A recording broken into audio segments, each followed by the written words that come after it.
Ladies and gentlemen, welcome to Loreweek. I am your host, the Emperor.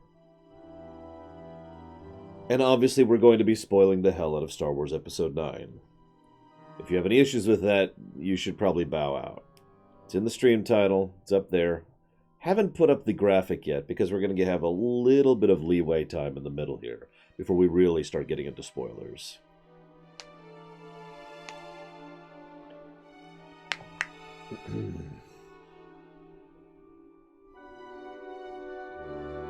Before we go any further, though, I do want to mention something, because this is actually kind of important. So we're going to be doing a Decade in Review, or Decade in Memoriam stream at some point. And when we do that, well, we're going to have some nominations. And you can nominate things right now at this address. I'm going to just link that in chat there. So if anybody has any ideas for any of those particular categories, please feel free to share.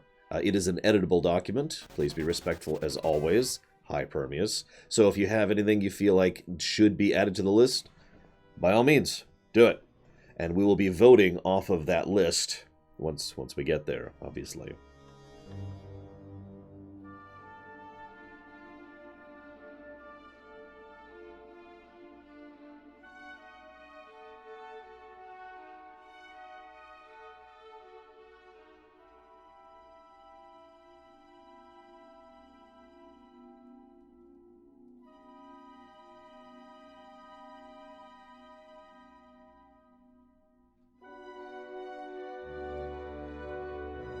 Well, the good thing is I'm not evil, so that would be why I'm sneezing.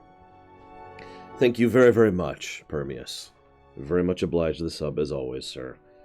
And Libertas, I noticed you gave a sub earlier, and I wanted to say thank you to you as well. Thank you very, very much for the sub. If either of you know where you want those subs to go, let me know.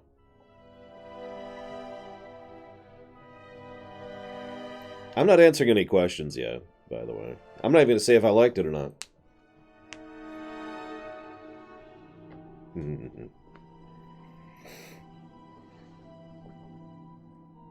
I love this robe. It's very comfortable, too. I'm just kind of waiting.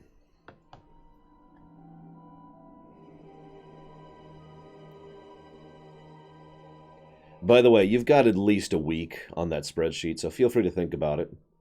Go ahead and take your time, process. Yeah, no rush, Mike Romano. No rush. We have a lot of categories. If you want to suggest a category, I mean, I guess you could, but we already have a lot of categories, so... Debate? It looks like someone already added Best Villain, actually. So I suppose you can add categories, because people have already done so, or someone did so. No response from Permeus or Libertas. Well, that sucks. So that's actually it. Funnily enough, there has been a bit of news this week. You know, there's the whole Twitch Russia thing, which is a non-issue. There's the fact that he's putting that money towards something. I'm not actually ready for this, believe it or not. I was running late today, and it's totally not Gary's fault or anything like that. In fact, I've been running behind in general. It's fine, Gnarlex. Like I said, it's fine. What is that? That is for Yakuza. You got it. Thank you very, very much. Tokyo Vampire. Appreciate it as always. So here's how this is going to work out, okay? You're going to be respectful of each other. No, really. You're going to be respectful of each other.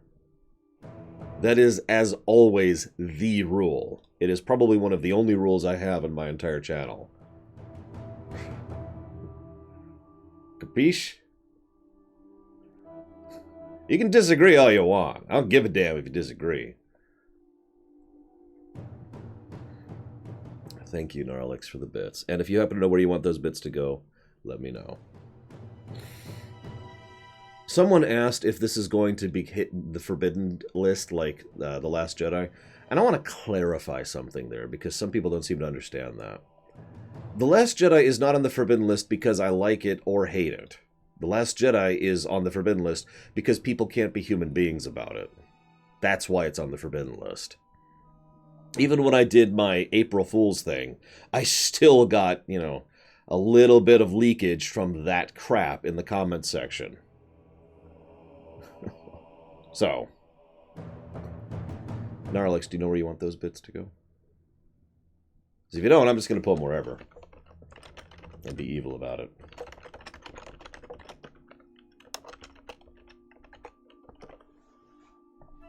By which I mean I have no idea where those are going yet. We'll figure it out. We'll figure it out. Put it to... Okay, Rax, where should Gnarlex's bit go towards? Or bits?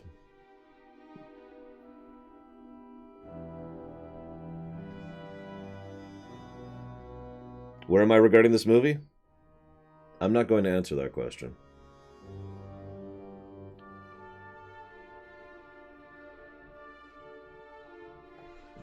No. I will not put it towards Fallen Order. It's already on the schedule.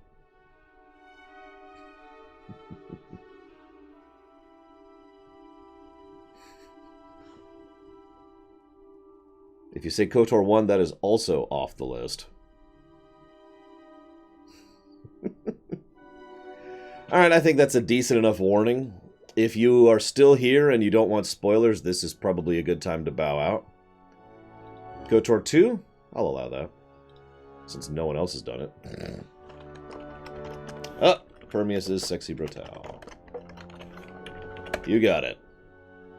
So, let's make this nice and official. But we're going to go ahead and... Whoops, that's the wrong thing. We're just going to go ahead and do that. Make sure it's really apparent that... No, really, we're into spoilers territory. Although we can give another 35, 86 seconds, something like that, you know. We are spoiling. That's how this works. It was, in fact, his sled. If you don't want to be spoiled, this is basically your final moments to go ahead and bow out and walk away and not be spoiled. Like Mega. Mega can no longer avoid being spoiled. But thank you very much for the sub. Very much appreciated as always. Thank you. And I will put that towards... Dealer's Choice. Alright. So here's how we're going to do this. What'd you guys think? I'm going to go ahead and put this back on here. There we go. Make sure I can read chat.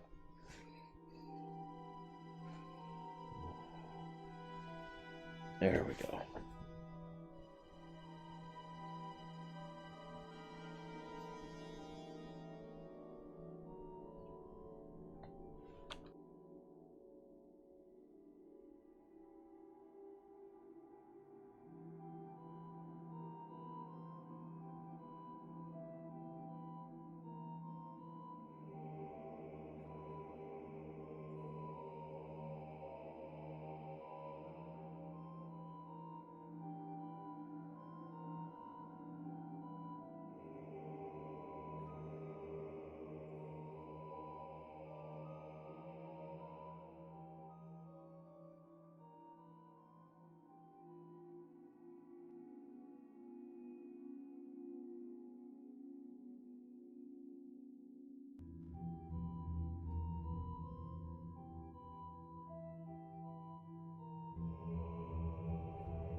I'm not ignoring you, by the way. I'm reading chat.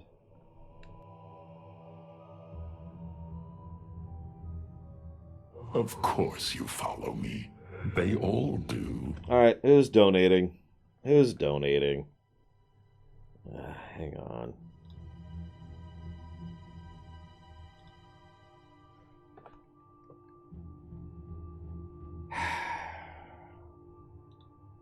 What is Pathologic doing? It's a horror game, isn't it?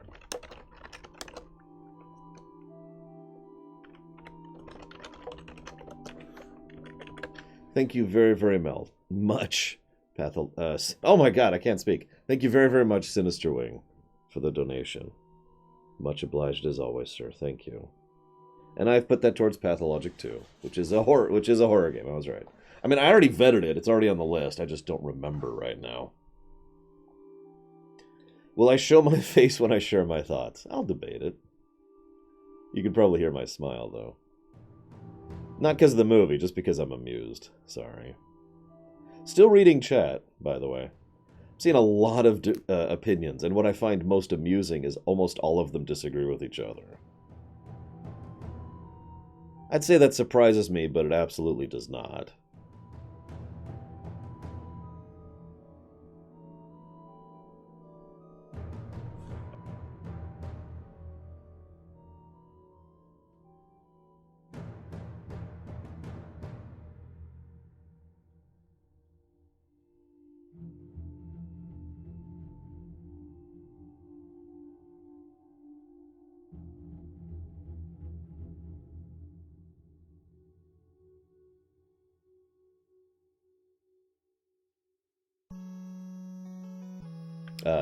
Hang on. We'll shuffle down here instead. Sorry, I had it on random. That's my fault. I mean, I love a good Mega Man song as much as the next person.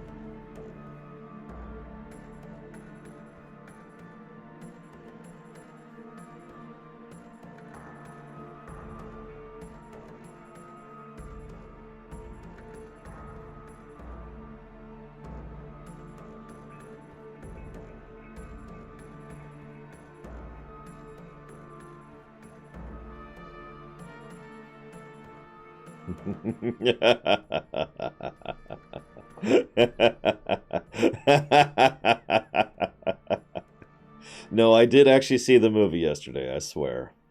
You can ask Third.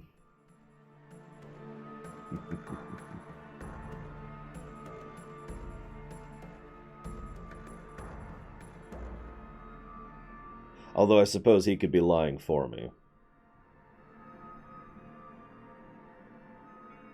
There's no mid-credits or post-credits scene. There you go. There's your spoiler.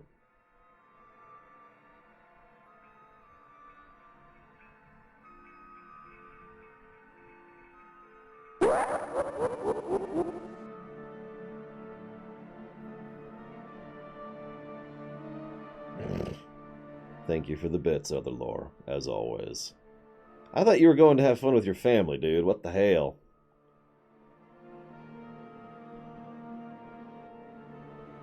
Oh, I was going to respond to someone. Hang on. Oh, yeah, someone asked if I was spoiled. By somehow... I do hope you have fun with your family. By some sheer miracle... I'm going to be evil here. Is that cool? By some sheer miracle, I managed to avoid all spoilers. In fact, I avoided all opinions. By absolute miracle.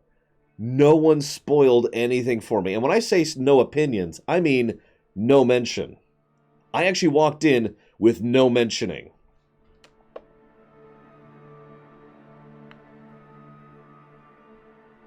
So, no, pendulum effect didn't hit me at all. Because I had nothing to be pendulumed off of. We came a little close during the FF12 stream, if you're mentioning, if you're remembering. Several people started mentioning reviews, and I said, nope. Nope, don't want to hear it. Do not want to know what other people are saying about it. Actually, it's funny you bring that up, Gary. So I walk around with these headphones on, right? Like, this is pretty normal for me. Because there's a microphone right here, and this is how I talk on the phone. So if I'm out and about, that's actually what I have. And of course, I have music going all the time. So no joke, when I started walking up to the theater and I noticed a crowd was coming out, I immediately reached up, because there's a volume control right here, and turned up the volume on the music. So I could just blank everything out. So I actually did do that to an extent. But yeah, I walked in completely clean. This is one of the only movies I've managed that with. I'm actually legitimately impressed by that. I know that sounds terrible, but I mention that because several people in Discord and in chat just now have asked if Pendulum Effect hit me, and the answer is no. Which is good, because everyone's disagreeing on it. Palpatine is on the poster, Tigzar. It's hard to avoid that.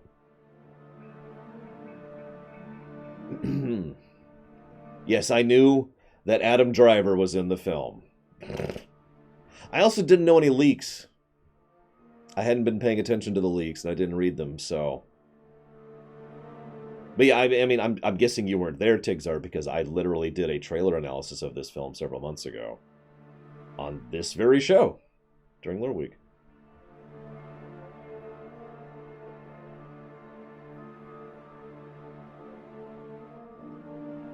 So, to continue to not give my opinion on the film...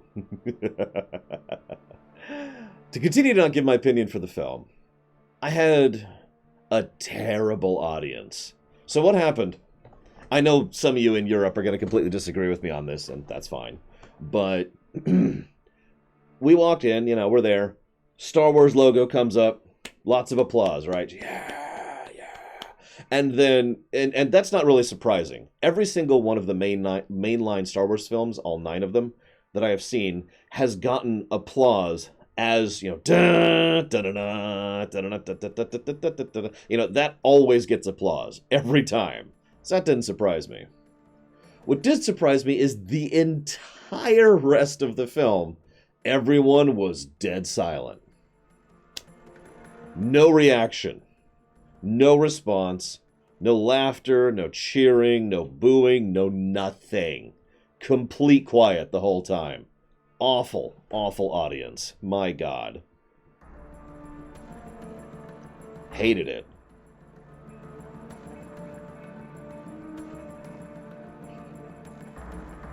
Yeah, no laughter, no applause, nothing. Terrible, terrible audience. God. And I love how many people are disagreeing with me. Y'all are incredibly wrong. It was an absolutely awful audience. Gah. Now, regardless of my opinion on the matter, that was a bad sign.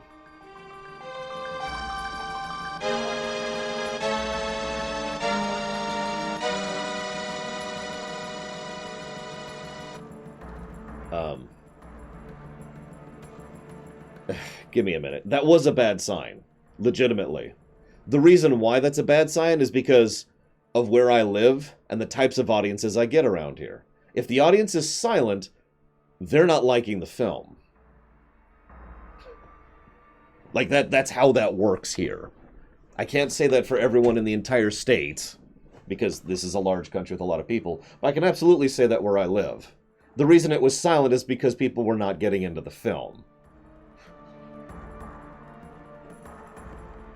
But of course, as we've already said, there are quite a few people with quite a few different opinions on this film, so that makes sense. Now, how much was that? That was $100 freaking dollars.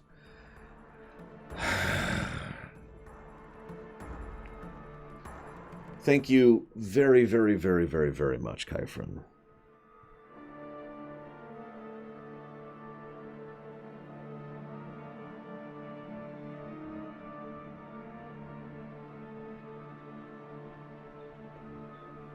Much obliged. Much appreciate. Thank you. Thank you so, so much. Are you sure you want to put all of that just towards Legend of Dragoon? I mean, that's up to you, obviously.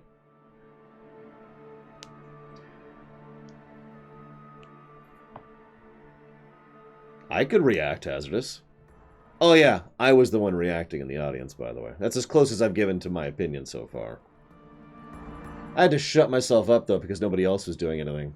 I don't feel comfortable reacting when no one else is. Alright, Legend of Dragoon. You got it.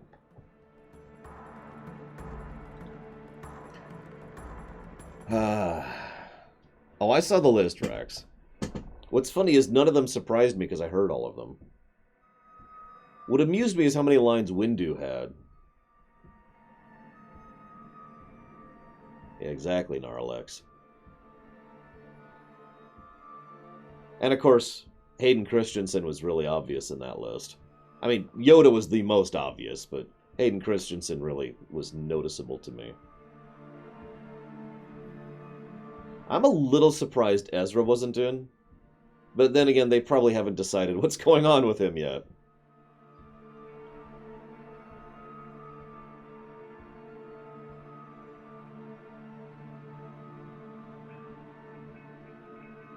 Fair enough, Darkstar.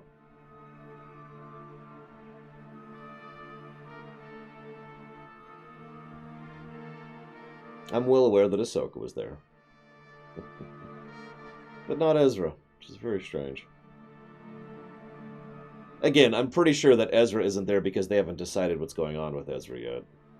Like 90% certainty.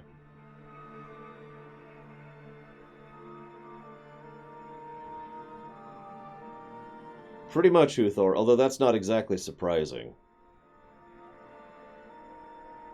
Yeah, there's no Kanan either. Hello, Final Cloud. Wait, Kanan was there? Never mind, apparently Kanan was there. I didn't hear him. Good night, Kyphron.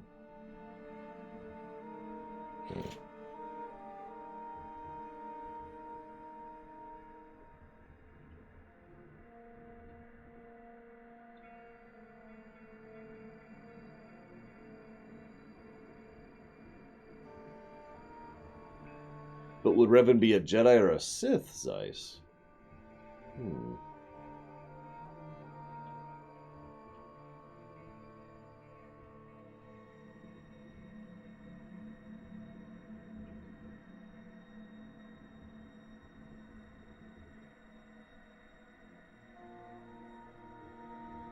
Now that's interesting. We actually didn't get a photosensitivity warning. We probably should have. Didn't bother me, but... Revan is mentioned in canon, Gary. So, effectively non-canon.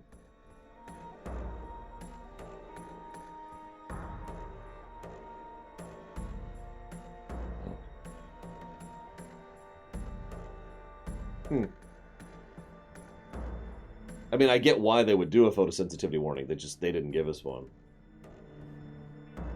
We have also decided we're not going to that theater anymore. It's not terrible, but the other one's better. And getting to that theater is just a pain.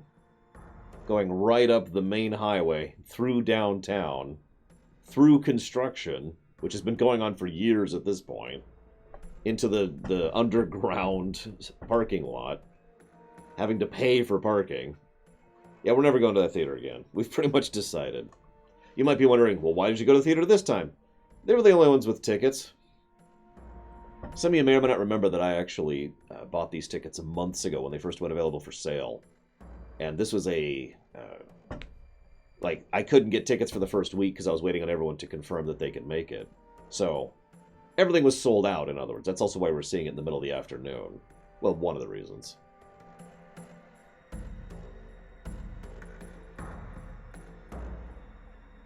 I have not answered that question, Final Cloud. In fact, I have not given any opinion about the film so far.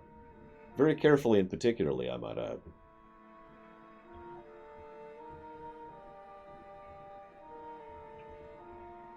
But yeah, there's a theater much closer. And it's like within walking distance of 3rd. So that's hysterical.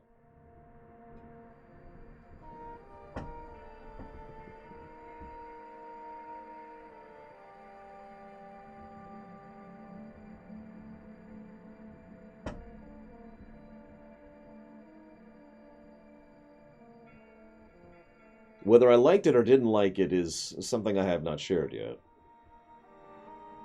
I'm mostly watching chat, which should probably tell you what I'm doing in a nutshell. I mean, yeah, there's a little bit of showmanship here, but for the most part, I'm gauging your guys' reactions.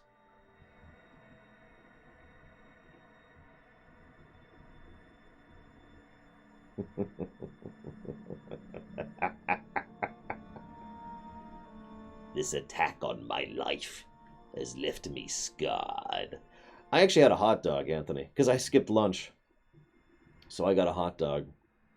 Bunch of tomatoes, some jalapenos.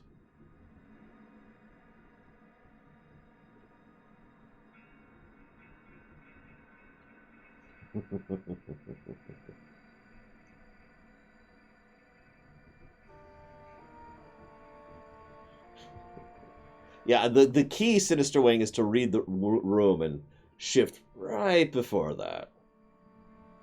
You guys are still talking a mile a minute. Not complaining, but I'm spending most of my time just reading your chat right now and responding to you directly.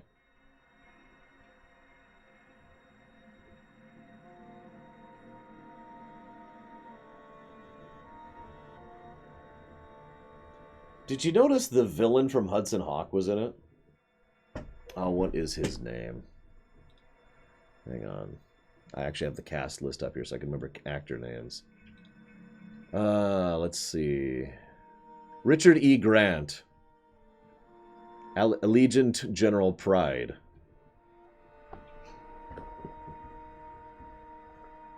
Yeah, that was a good pick. He's one of those actors who I don't see him in a lot of things, but every time I do, it's like, yes, because I like Richard E. Grant. And of course, he played the perfect villain here. Or I shouldn't say it that way, but you know what I'm talking about. He's been in a lot of stuff.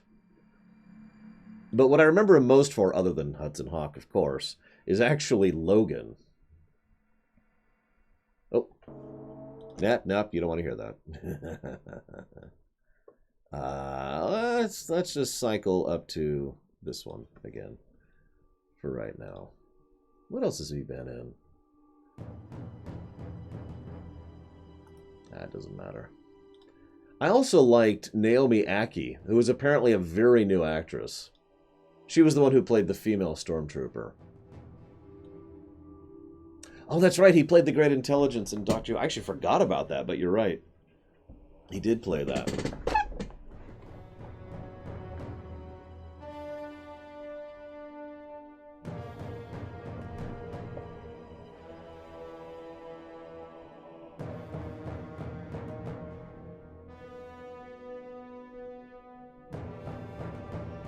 I think I could say I'm going to give one opinion. You ready for this, guys? Just the one. You've said that 3 times now, Nerdman. Oh, nope, can't give the opinion now. Zeiss is donating. Sorry, Zeiss interrupted the opinion. Hood, back down.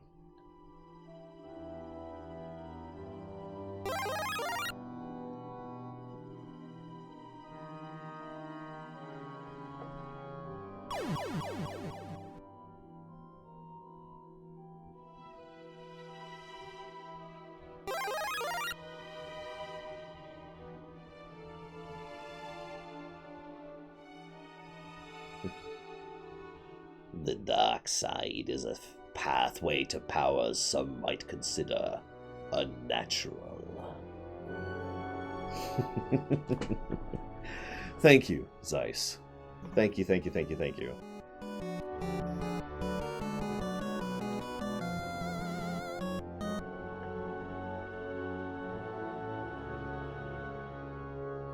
Wait, that was Kerry Russell? I didn't see that. So first of all, before I get even more distracted, thank you very, very, very much, Zeiss. I do, as ever and always, appreciate. Thank you. And if you'll give me a moment, I will jot those down for Black Mesa. Then I will see who just gave me way too much money. Considering how I'm being right now.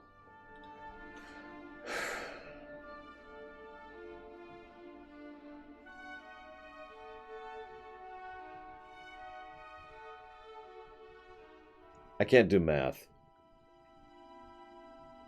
15? Does that sound right? What's 6 times 2.5? It's 15, right?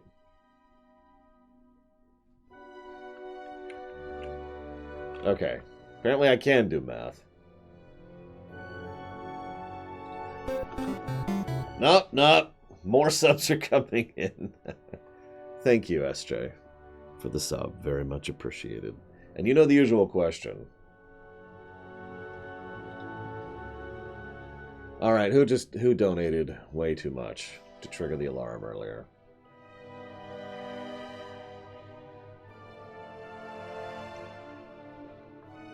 It's Zlartek! Blah, I can talk. Well, thank you, Zlartek. Thank you very, very, very much.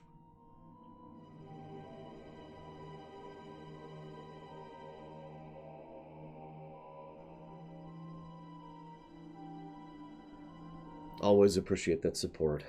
Thank you so much. And I will put that towards Terranigma as required. My master.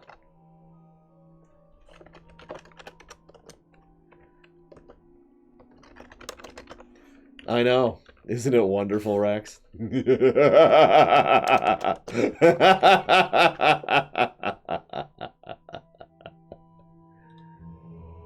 One opinion.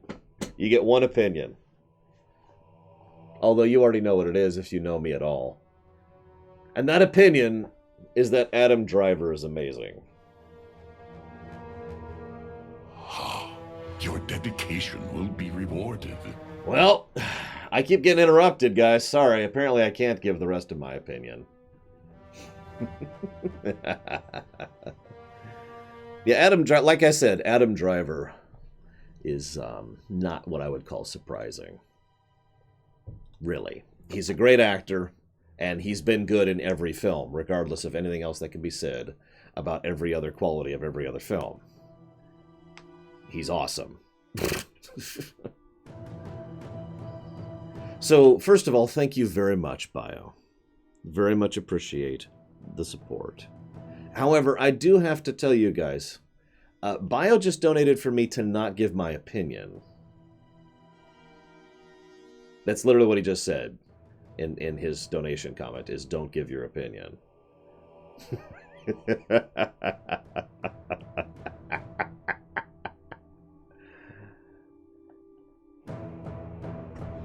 I liked it. I liked the film a lot. One of the things I liked most about it is the fact that there was a lot of really good character stuff. How many of you guys have ever seen an episode of Star Trek? Anybody? Anybody ever seen an episode of Star Trek?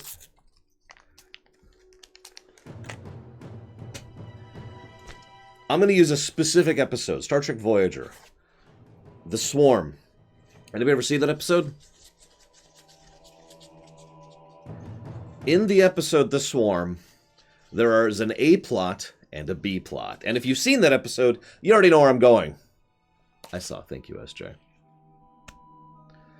The A plot is stupid. I bet most of you couldn't even tell me what the A plot of the episode The Swarm is. In fact, I'm going to pause here. Can anyone tell me the A plot of The Swarm without going and looking it up? I'm really curious. Yeah, it's garbage. The ships thing. All right, a little more detail than that. Okay, there's little ships. All right. Okay, there's no bugs. No.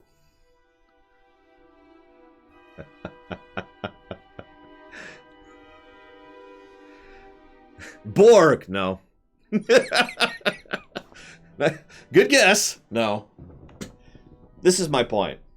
This is my point. The A-plot is stupid. The A-plot is about 40% of the episode.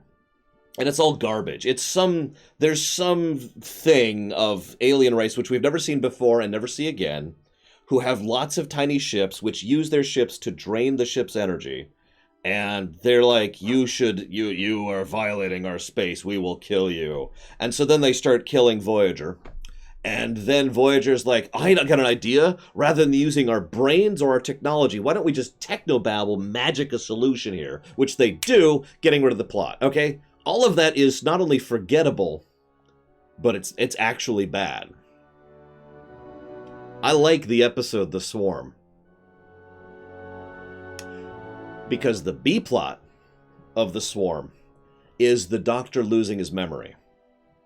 What's happening is the Doctor's intelligence and programming has basically continued to gather data that it was never designed to. So he's basically having trouble processing the amount of raw hardware data, or excuse me, the hard drive space that he's using up. And so most of the actual the episode's quality, all of the B-plot, is all about fixing the Doctor, trying to figure out some solution. And in fact, not only do they pull in some excellent, that's the first time we see Zimmerman in Voyager, played by Robert Picardo, same guy who plays the Doctor.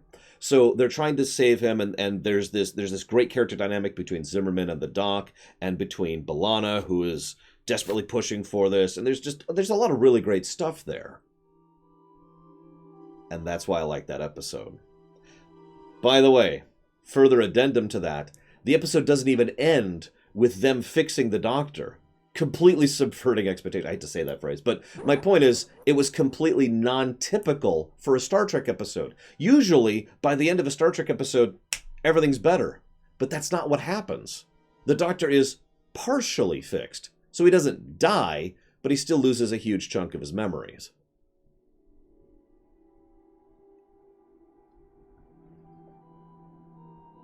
I've already made my point.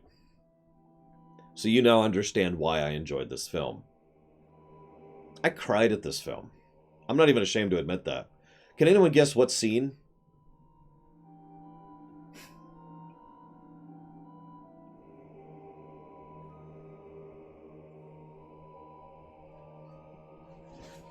Several good guesses, actually, but it's Han. It's Han and Ben. That was a really good scene. Thank you, by the way, Bregan. Sorry, I don't want to interrupt my flow here, but thank you very much for the bits, as ever. Oblige and appreciate. And I'm putting that towards KOTOR 2. Okay. Which I can't find right now. Hang on, hang on.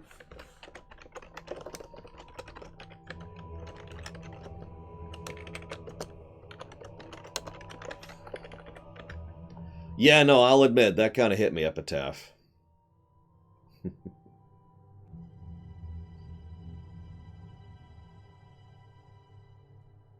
It was just a memory. It was just his memory. That's all it was. All it was Ben Solo remembering his father. Han wasn't there. Nobody was there.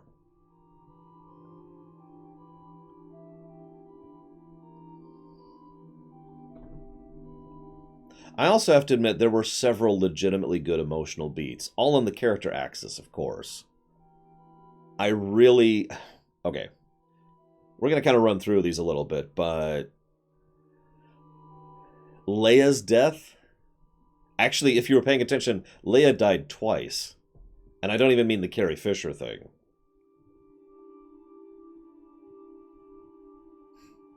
So first, Leia laid down her life to expend the rest of her energy in order to reach out to Ben. Succeeding in doing so, it's worth noting.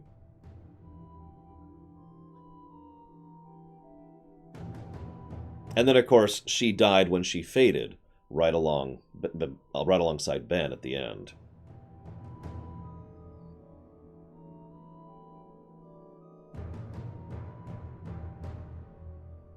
Yeah, I will go ahead and say that they did a decent job with the Carrie Fisher stuff, by which I mean they did the best job they could have, restructuring it in order to make the scenes that they already had from 7 fit. So, I have to admit, I'm not sure I would have done the same thing in their place, but I think they ended in a good place, so I think it's kind of worthwhile. My opinion. Ben faded. He's fine. I wish Chewie had died.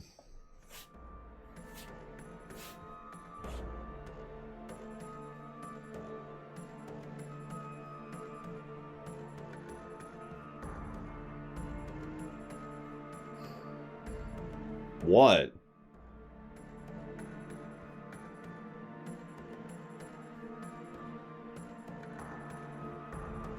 I suppose it would be more accurate to say that I wish Chewie had stayed dead. I hate fake-out deaths in general. And Chewie's death was really well done. It was actually probably the best scene for whatever her name is, the woman who plays Rey. It was probably the best scene for her acting-wise, is when she thought she killed Chewbacca, and she just flips, and then goes into dead zone. Like, there's that scream, and then she just kind of blanks out for like 20 solid seconds of... Really well done. And exactly as impacting as it should have been. That's why I wish Chewbacca had stayed. It cheapifies the whole thing. Still a good scene, but very FF4, to put it into such a terminology. Yeah, very blood-curdling scream. Just, oh, what in the world? Oh...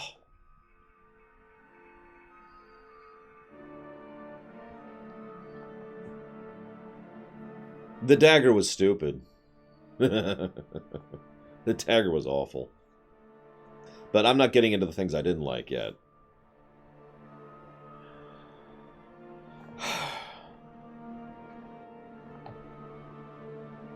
I remember a distinct point in the movie. Remember, I walked in empty. I walked in as neutral as it is physically possible for me to do. Or I guess emotionally possible.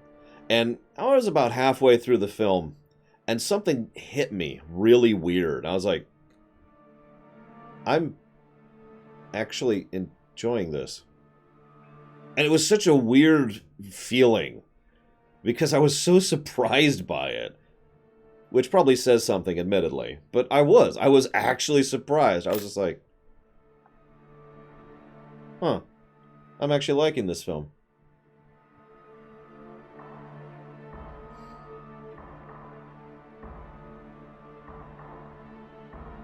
Even though it's not what I would call good character stuff, I loved Palpatine.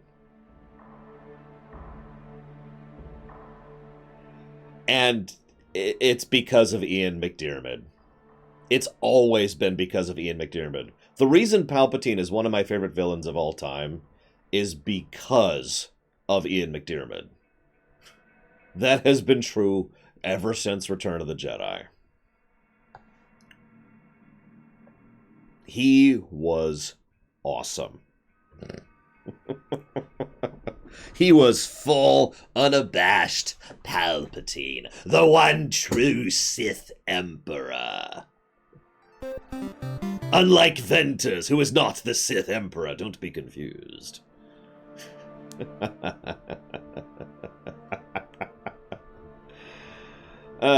No, I thought the Sith eyes were stupid. I don't think this tops Revenge either. Palpatine was amazing in Revenge of the Sith, but... Well, thank you very much, Venters. Now get out of here. We're way into spoilers territory. Thank you. As usual, John Boyega and Oscar Isaacs, great actors. As usual.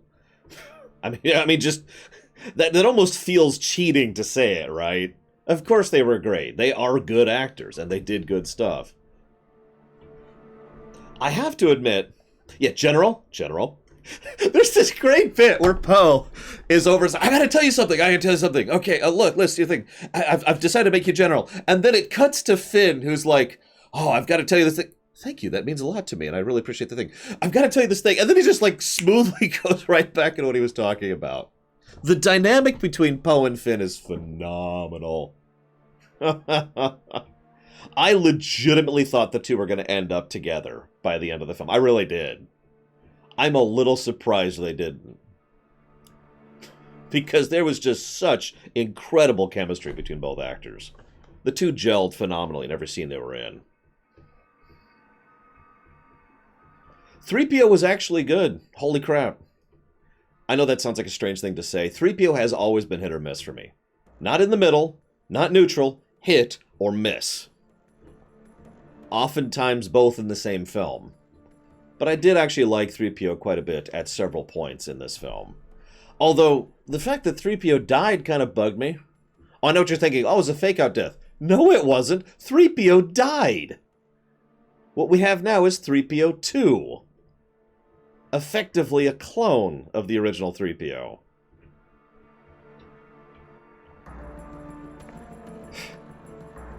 Or, yeah, 3, sorry. But whatever. Yeah, 3PO just...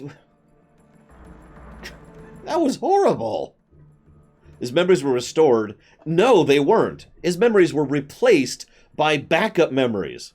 That's not 3PO coming back. That's a new 3PO now, who has backup memories.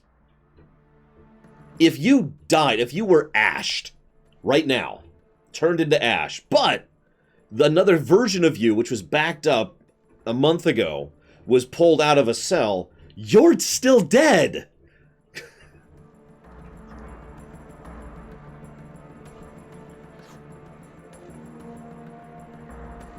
Why do I care about furniture? For the same reason I always have. Because droids. Droids are awesome.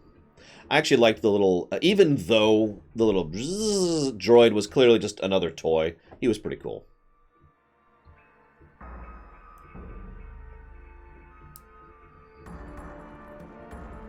I am amused how many people are disagreeing with me. You're all wrong. So, you're not wrong about your opinions in the film. You're wrong about 3PO. So let's see. 3PO's dead. Let's see. What else? I already mentioned I liked Janna. There was a recurring subplot, which they should have done more with, about how there's a lot more people who are on the rebellion side than the First Order side thing. Like, that whole thread was kind of continuing throughout the whole thing, but it was always in the background, and that bothered me, because frankly I think that should have been more of the foreground. Like, that would have been a really good conclusive theme for the final film in the nonology, right? Yeah, more of us than there are of them. I like that theme in general. Yeah, I like Bug's life. I do. And I like that idea in Star Wars, because it's always been true in Star Wars. That's how the rebellion worked, even over in the EU. Remember? The whole idea was that lots of people wanted to resist, but they didn't actually get together. It was just a lot of people all over the place. And the whole point of the Rebel Alliance was unifying those disparate forces. And of course, there's the timeless tale of what it's like to be someone who is sufficiently afraid. Because that's true in real life, isn't it? People who aren't exactly in favor of the current evil regime, but they feel they can't do anything about it, because what can you do? You're just one person. You don't want to lose your life. You don't want to be one of the people's tortured. Right? Anyways, it was a good theme, just kind of a little bit too much in the background.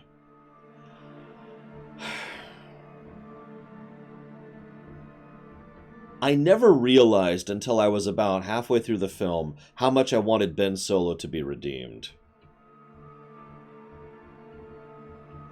That never really even occurred to me.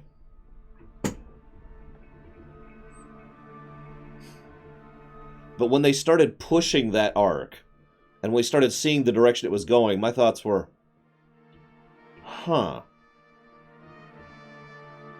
The tragedy of Kylo Ren has always been one of the most interesting parts of the entire trilogy, in my opinion. And so I was like, okay, I'm kind of with this, believe it or not. And I was actually surprised by it. It was too quick. I agree with that. Funnily enough, a lot of this movie felt too quick. One of the comments I've heard a lot of people say is that this is two films smashed into one. To be clear, I agree. I don't know if it's true or not, and I don't care. It feels like two movies smashed into one. Which I suppose I'll segue into my next comment. You guys are going to hate me for this one, though.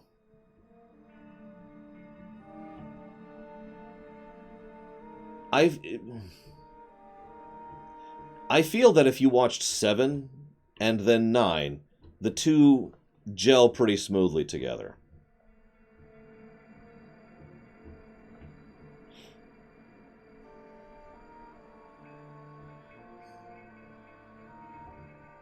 Think about it.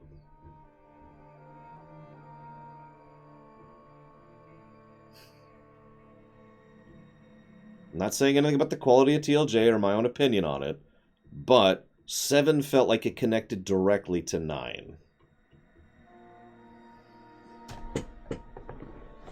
In my opinion. Now that's funny, because they referenced 8 constantly, if you were paying attention. They even mentioned the Holdo maneuver in 9. But yeah. Anywho, but I mentioned that as well, though, because I have a very strong feeling, pure juxtaposition, that Abrams' team, and I want to say it that way, I don't want to put it all on Abrams, he has a team. Abrams' team wanted to do Shakunk, and they weren't allowed to for whatever reason, so they decided to do Shakunk with 9, and just say screw it.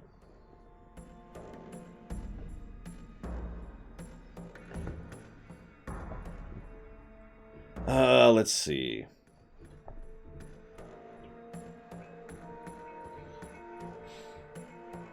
But yeah, I do think this film should have either been longer or 2 films. Absolutely.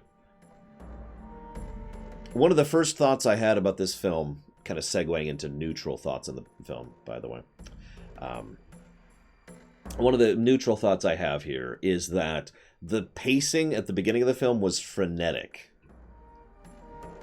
And that is actually Abrams' style.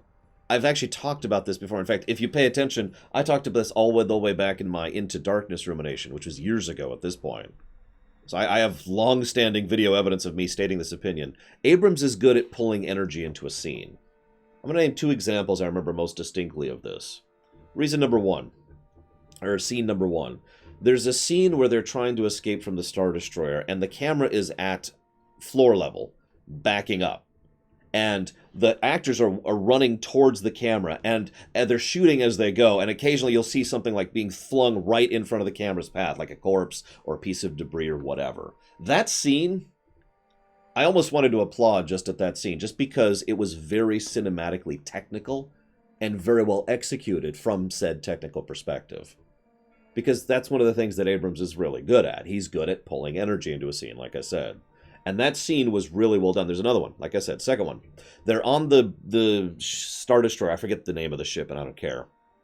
They're on the Star Destroyer, and it's Jana? Naomi Ackie's character and Finn.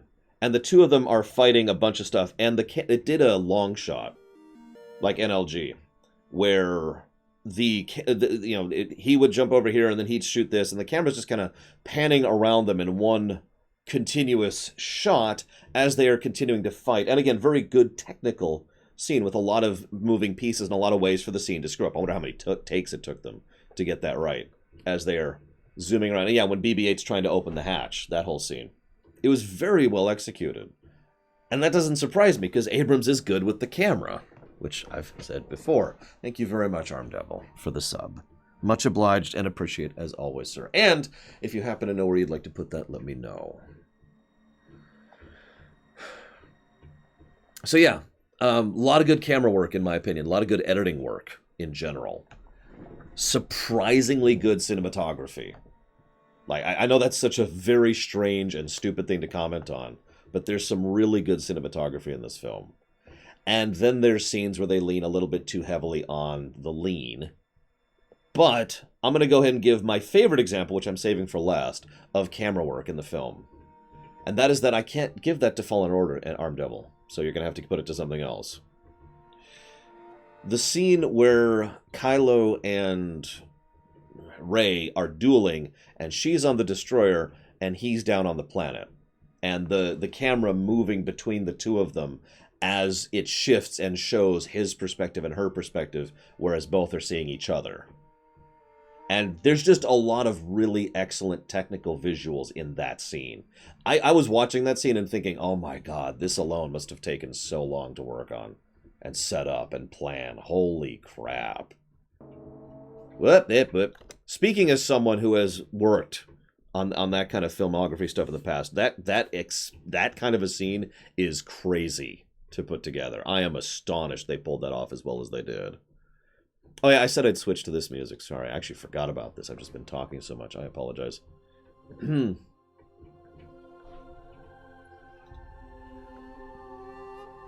So, hi, Ollie. I liked it. So, next thing I want to mention.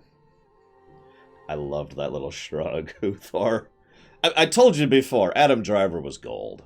I have basically no complaints with Adam Driver. But yeah, there were several scenes like that, which were extremely well executed, which I'm really into.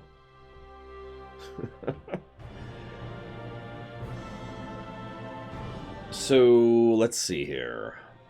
I'm still talking about stuff I liked.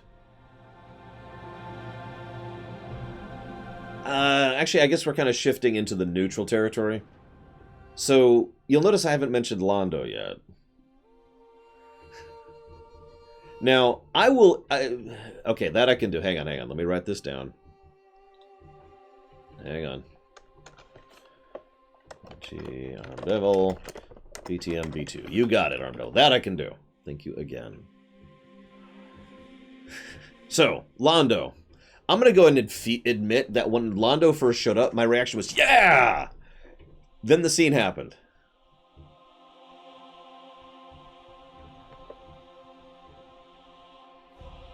Okay, are they... What's he... Okay. It didn't work for me at all. I was excited to see Billy D. Williams again, and then the whole scene just kind of fell apart. Like a fly in a cupboard. That's why I had to phrase that way. I was like, yeah! It was just weak. The mentor scene with Poe was good. I agree. I'm referring specifically to the first scene where Londo showed up. I also thought... The weird thing is, you notice they were trying to leave a weirdly large amount of threads dangling at the end of the film. Like him and... I keep forgetting her name. The other stormtrooper.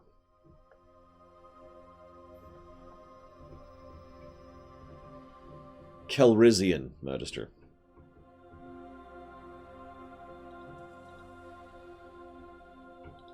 Well, on my list here. Let's see, I was mentioning neutral stuff. So Billy D. Williams, like I said. Rose is suddenly a non-character. Okay. Chewbacca didn't get to do as much as I was hoping Mr. Botland would be able to. Thank you very, very much, Mr. Botland. I do, as ever, appreciate your sub. Thank you.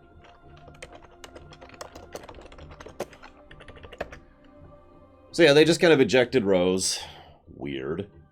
Chewbacca, they didn't really do anything with either, so that's, again, we're still in the neutral territory. Maz Kanata might as well not have been there. Okay. I already mentioned Grant in the positives, but you'll notice I haven't mentioned Hux. Now, when Hux showed up, I was like, oh, frickin' called it. Because I did. Although that's not the thing I mentioned in Discord, by the way. But what they did with Hux actually made perfect sense to me. As horrible as oh, hang on. Let me actually rewind a second here. Hux being the traitor made perfect sense. Absolutely makes... Yep, absolutely. Of course he would do that purely out of spite. I don't care if you win. I just care that he loses. Yeah, okay. And again, as someone mentioned earlier in chat, Nazi generals bickering. Yeah, no. Again, perfect sense. Then Richard E. Grant just is like, yep, it's him. And I was just like, well, that was the beginning of interesting. And I guess they decided to dump that. Okay, whatever. And that's why this is in the neutral category. So, bye, Hux. Or should I say, you know, bye, Weasley. The Festival of the Desert, it was there, so I suppose that's neutral. Let's see here. There was another thing in the neutral territory I wanted to cover.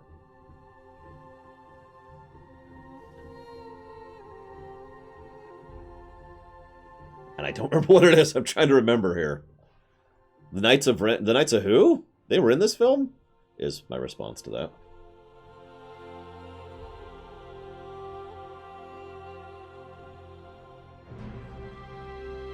I didn't talk about Luke yet, did I?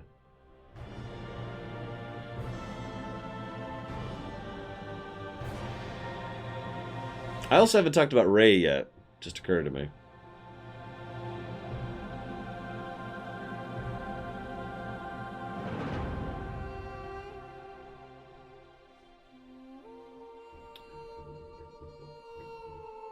You guys have seen Return of the Jedi, right? There's this scene where, in Return of the Jedi, where Obi-Wan just straight up shows up and starts chatting with Luke. In fact, sits down on a log right next to him. Now, yes, obvious parallels are obvious. There's quite a few scenes in this that were clearly trying to draw deliberate visual parallels to previous films. And I do say plural. They were trying to reference multiple previous films. There's a specific reference to Revenge, I can think of off the top of my head, with Palpatine. One with Empire, when she's on the edge of the hangar bay, and one with Return, with the one I was just referencing. So, let's just move past that really quick.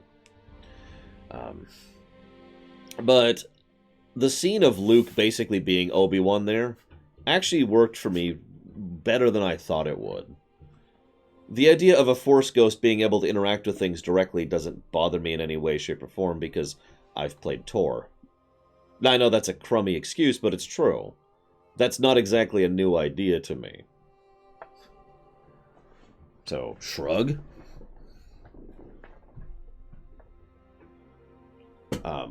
I did like Luke, though. I did think Luke was pretty much exactly what he needed to be there. So, I was fine with that. I do think Hamill was doing the best he could, as he always does, so that doesn't really mean much. I'm not there yet, Ethel. And I'm not talking about the Star Destroyers yet either, and it's probably obvious why. I haven't talked about Palpatine yet, but I want to talk about Rey first. So, the first thing I did after I finished watching the film, and I was waiting for something afterwards. Oh, we were getting food, that's what it was. As I popped onto Discord on my phone, I was still out, at the movie theater, and I popped down and I just said, I Dave called it, because I did. I totally freaking called that Rey was a Palpatine. And again, I have video evidence of that going back a very long time, so you can go and quote me on that. I thought that back in The Force Awakens.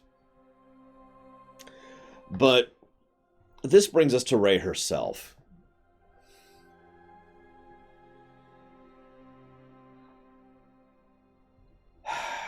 Can I just admit something? I don't even want to talk about Rey. Not because I don't like her or because I do like her, but because of all of the blech that the internet tends to spew, most of it is centered around her character. And I don't even want to touch that hornet's nest.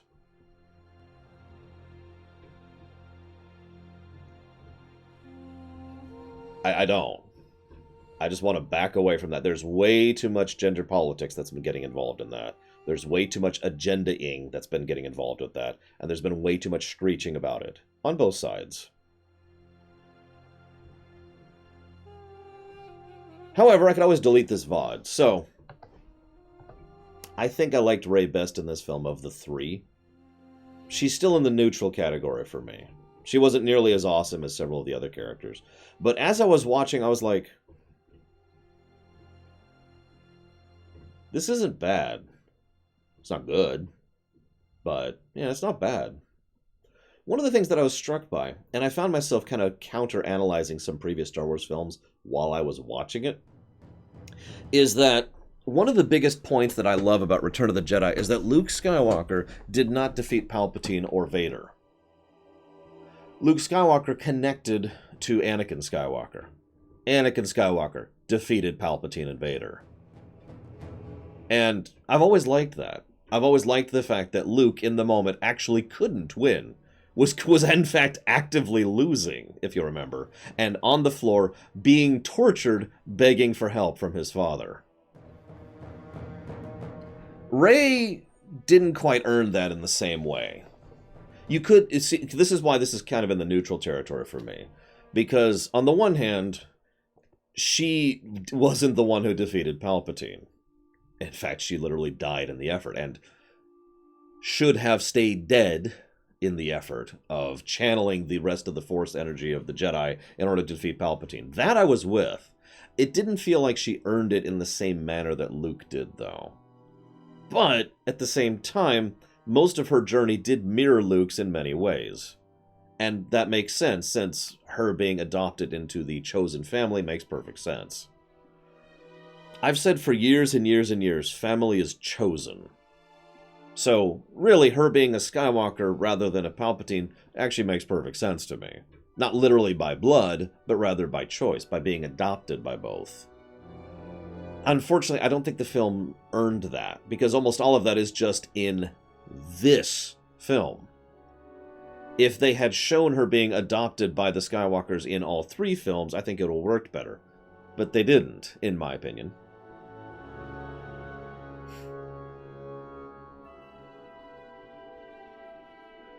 So, you see why this is kind of in the neutral territory for me. Kind of with the idea, but at the same time, I don't think it was executed the way I wanted it to be. You know? Now, yeah, I agree, Dean Badine. It's entirely possible that they actually wanted to show more of Carrie, that is to say, Leia adopting her, and they couldn't because they could only work with the footage they'd already filmed for an entirely separate film. Which goes back to my point earlier. So yeah, kind of with the ideas, not really with the execution. Okay, I'm with it. Whatever. I don't think Palpatine should have been all of the Sith, by the way, while we're on the subject. Now, this is getting into pure opinion. I know most of this is opinion, but like preference rather than just opinion. I've always liked the idea that Palpatine wasn't really a Sith. That idea has always appealed to me. Because the idea there is that Palpatine does what none of the Sith did. That for millennia, the Sith were like, powerful, powerful. And the idea that I always enjoyed was that Palpatine was the one dark side user who broke the pattern. Who was like, no, I'm going to actually be smart about this, actually be a long-term thinker, and I'm actually going to win. However, one of the things that the prequel trilogy and this film push very heavily, this is also true in a lot of the new AU stuff, is that no, he's a Sith. He's a full-on Sith. And I admit I don't prefer that. I'm not saying I like or dislike it, I just don't prefer it. I would have rather they gone a different direction with it. Yeah, here he's basically Darth Bane, I agree. That's a good way to put it. I did love the voice modulation on Ian McDiarmid, by the way. I know! He's got a great voice anyways, but they did a really good job of what they did was they cadenced one specific band of his voice. So basically there's his normal voice, and then you could just hear the echoing of just the bass line of his tone. And it was really well done, in my opinion. Some good audio design on that.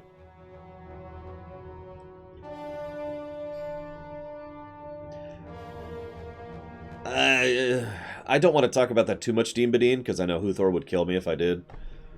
I can see that Batleth. Don't think I don't. But, you guys know me. I prefer one solid mainliner. One showrunner. One person running a contiguous run. That's just my preference. That's always been my preference. It's one of the reasons I'm hesitant about the new Star Trek Picard show. Because they've already changed showrunners for that show. Season 2 is going to have a separate showrunner, right?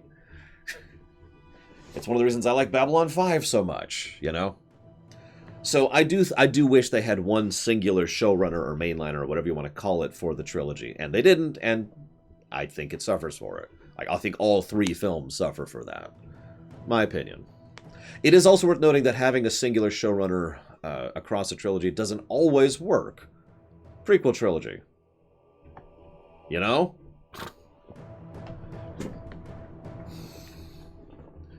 Anyways, I haven't talked about the kiss yet.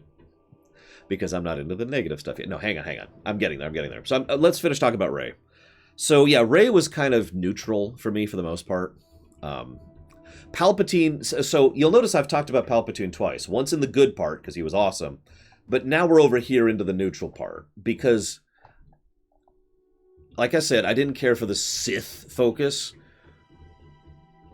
But I have to gush at the overall visual and audio presentation of Palpatine. Him literally being this decrepit, crippled old man with parts of his hands literally missing and barely being alive makes perfect sense. The fact that he was literally being sustained by this mechanical arm thing, which was the only thing allowing him to move around, all of that I was completely with. But I suppose this is as good a time as any to segue into negatives. I'm not going to hit the obvious stuff first. I'm going to follow the thread I just placed, which is the Force. Now I'm going to stop there and let people talk for a minute.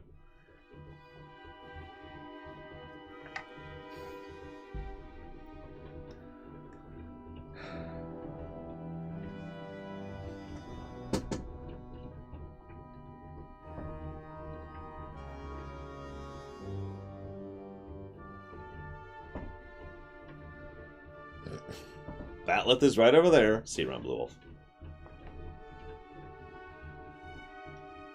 Force healing was back in the EU. That's not new. That didn't bug me that much.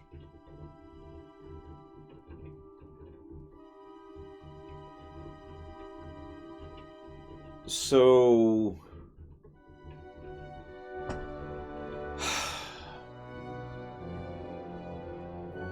one of the things I've talked about many times as a Star Wars fan, both professionally on my show and just amongst friends and other, geeks, is how the Force has been incredibly inconsistent across all the Star Wars. If you look at the way the Force is portrayed in the original trilogy, actually, let's redo that, in A New Hope, then the rest of the original trilogy, then the prequels, and then the games, and then the books, and then the other books, and then the other games, and then the comics, and then the new comics, then the new shows. There's a scene in Clone Wars where, this is actually relatively early on, where Anakin and Ahsoka are like, oh no, we have to drop down like a several 100-foot drop. No problem. We'll just jump down, and then we'll force levitate the rest of you down. Now, I know what you're thinking. What's wrong with that? That kind of presentation is not how the Force has been portrayed in multiple of its presentations. The Force, that is effectively flying at that point. If you're paying attention, Luke actually flew back in the EU. How many of you know the book I'm talking about? It's not a good book, I'll admit it, but I read it because I read all those damn books.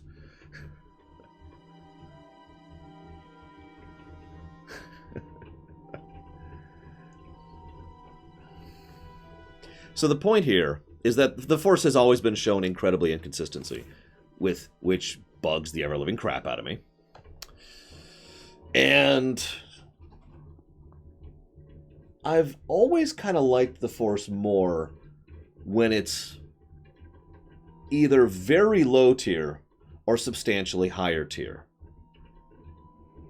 Now, I know that sounds inconsistent as well, but my point is, I wish they'd pick one and stick with it. The ability to heal a lightsaber wound? Okay. The ability to pass objects through a direct and very personal connection across light years? Okay. The ability to show off a Force Storm for the first time in the in the movies. The ability to use a Force Storm to screw with the navigation and computers of hundreds of ships at the same time? Okay. Where was that in any of the other times it would have been useful?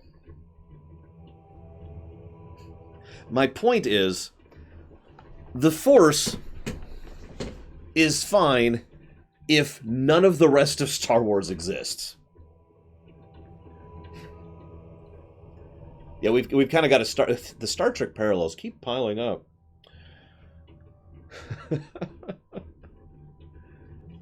Or you stop caring about continuity, which I'm not physically capable of doing. And I'm not memeing at that point. The moment I stop caring about continuity is the moment I stop caring about the story in general. And I mean that sincerely. If there's no continuity, why am I watching this? What's the point of it? That's generally my mindset. So, and I'm not trying to meme or poke. I'm trying to be legitimate here. I'm trying to make an actual point. This approach to the Force doesn't bother me in a vacuum. It's the approach to the Force relative to the rest of it that bothers me.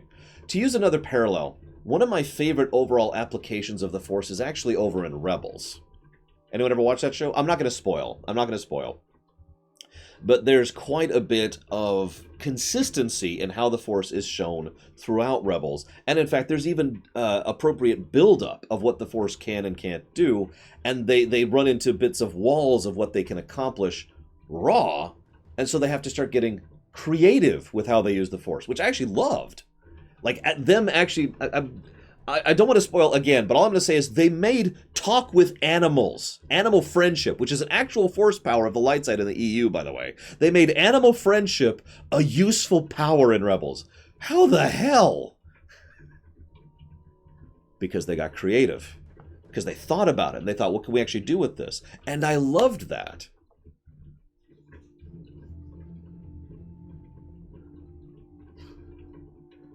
So... getting back to episode 9 here. Yeah, because someone thought like a GM. That's actually a good way to put that. Someone actually was like, so what can I actually do with this? So getting back to episode 9, most of the usage of the Force power didn't bother me because in episode 9 it was self-consistent. I'm sure most of you noticed that they would establish every power before it would be plot relevant, right? Like, every single time it came up, they tried to show the Force powers and Force abilities before it was actually plot relevant, which is actually better written than I would expect from something like a modern Hollywood film. Yeah, the Rey and Ben stuff, there was a lot of obvious and direct connections between the two, and that just kept building throughout the course of the film, actually. And, of course, the healing, which was originally shown off by the snake, of all things, which had nothing to do with anything. And, of course, they specifically mention the fact that Rey and Kylo? Ben? Whatever. The two people are sufficiently connected in the Force that it's a unique thing, which Palpatine was then able to leech off of. Which, hear me out, I know I'm probably going to get a lot of flack for this, but that actually made perfect sense to me. And the reason why is because in the AU, and I talked about this in my Rebels Many Nations, in the AU, the dark side has always been portrayed as an aberration to the natural order. As in something that shouldn't be according to the will of the Force. So, the two of them naturally being connected to each other is basically something that should be, and Palpatine uses the dark side to then leech what should be into what shouldn't be. He effectively corrupts their connection, and yeah, he basically becomes a Force vampire in order to rip their connection and use it for his own purposes. That is extremely dark side in terms of how the AU has presented it. And that is very Palpatine. Oh, here's something I could use.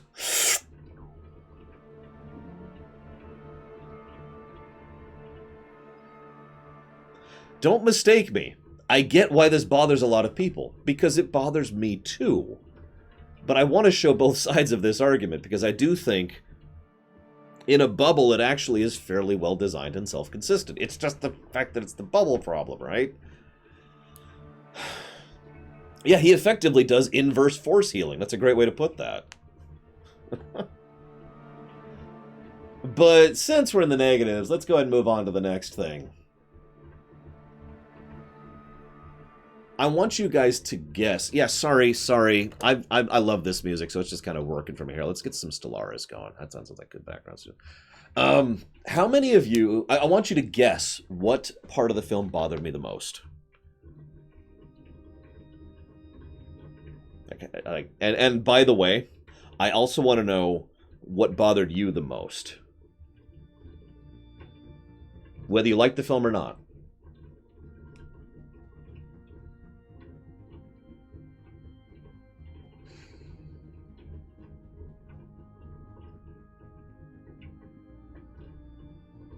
I think so, Baron, but I don't remember exactly.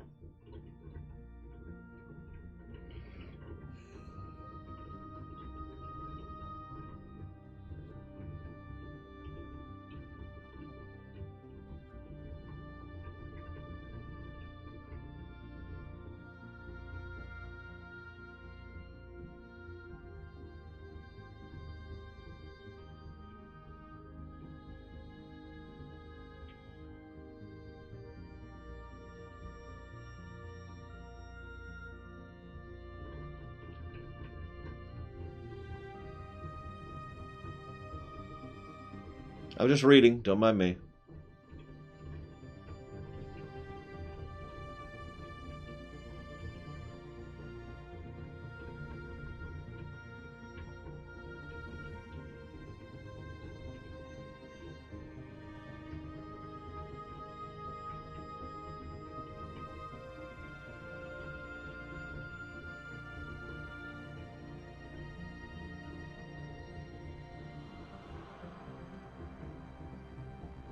I'm actually seeing a lot of variety in responses, which doesn't surprise me at all.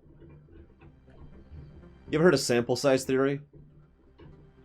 It's a lorium that I made up, so I wouldn't blame you if you haven't heard of one of my own terminologies.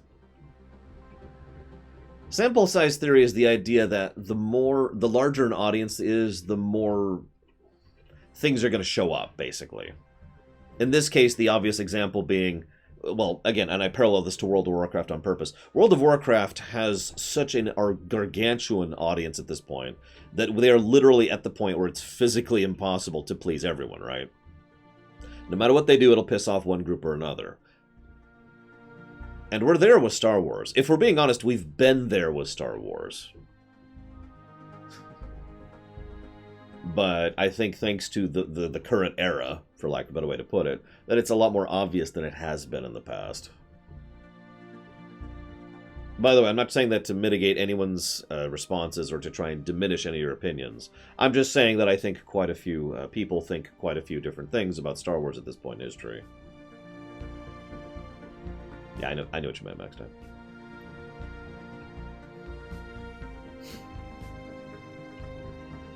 Still haven't seen The Mandalorian. Last episode's coming out this Friday. So anywho. Yeah, with what time, Rax?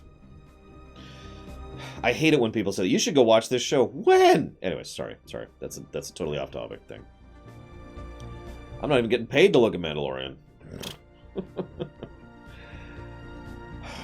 So, the thing that bothered me most was the damn fleet. Now, I would rather zoom in the camera on that. I would rather say that specific aspects of the fleet bothered me. But the problem was, the entire fleet bothered me. First of all, it's an absolutely gargantuan fleet of Star Destroyers, which, even if it was just a huge fleet of ISDs, that's insane. That is a galactic-level game-changer. However, I could kind of maybe walk away from that one. I mean, unknown regions, building stuff up for 30 years, okay, sure. I'm stretching it, but I'm kind of willing to go with that. By the way, each Star Destroyer has a planet-destroying weapon.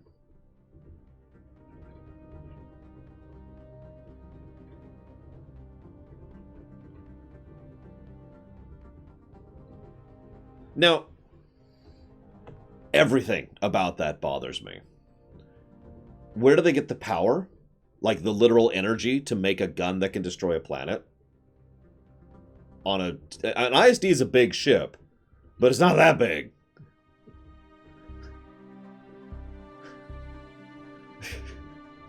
So somehow they have the energy to make that happen. It's also their biggest weak spot, because of course it is. A few fighters firing on it managed to break that, which managed to destroy the whole ship. Then there's the fact, hang on, let's just keep going with this. Then there's the fact that this is irrelevant to the story. Like, they have this fleet of super ridiculous doom that doesn't matter at all, other than the fact that it happens to be an object to be traversed. They use it once for about 40 seconds. I wish I'd actually timed it, because it's basically a throwaway. Oh, hang on, we have to destroy this one planet that nobody cares about, and I bet most of you can't even name in chat right now. And we're done. That's the relevance of the weapon in the story, in the plot, I should say.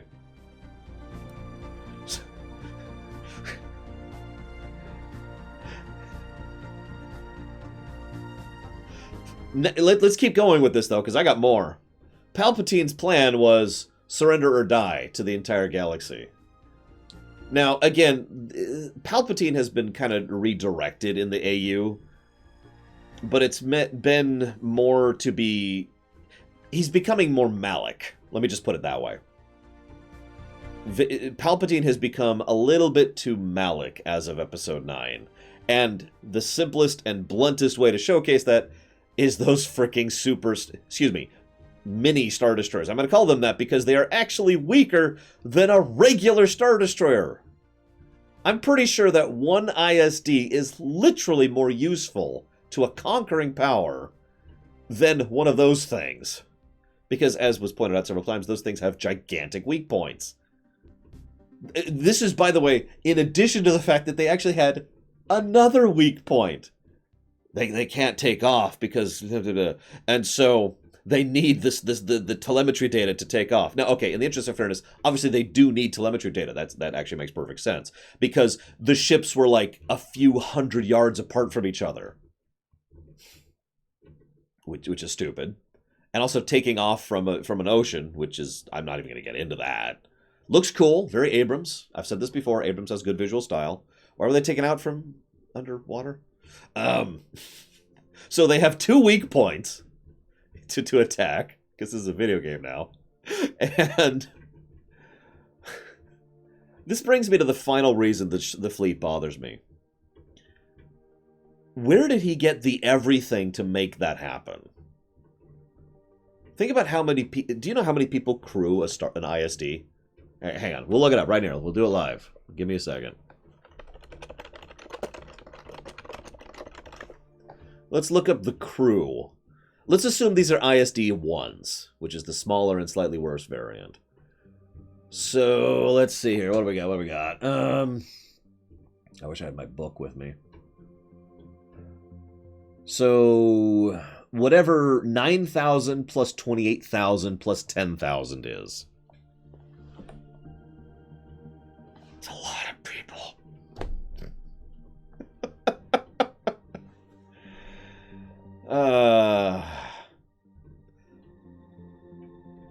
Now that's not minimum, and I wish I had, like I said, I wish I had my book with me, because the actual Imperial source manual says minimum crew in addition to average crew. That's average crew, so I have no idea what the minimum is.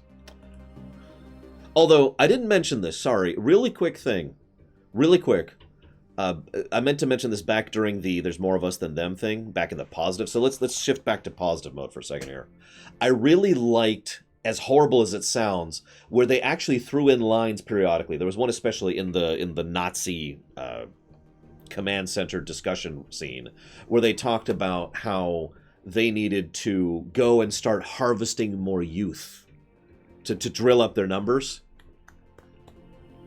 That was brilliant and horrible. And it really shows the only way the First Order is able to function at all. It also does something that worked well for me because it helps to show how relatively weak the First Order is. That they are so reliant on kidnapping and brainwashing in order to fill out their numbers that if anything goes wrong, they have no real method of control past that. So, just I thought that was kind of cool that they mentioned that there. But anyways, getting back to the negative stuff. So everything about the fleet, whatever. Moving on. I already mentioned the Force. We already talked about that. I saw a lot of people's other negative points. I already mentioned one of my other negative points, which was the fake-out death with Chewbacca. He should have just died. If you're doing it, let him die. And yeah, thus they have a high desertion rate, exactly. Not that I'm aware orcs are best, but then again, shields in Star Wars have always been really inconsistent. The Rebel Fleet? I didn't really mention the Rebel Fleet, did I?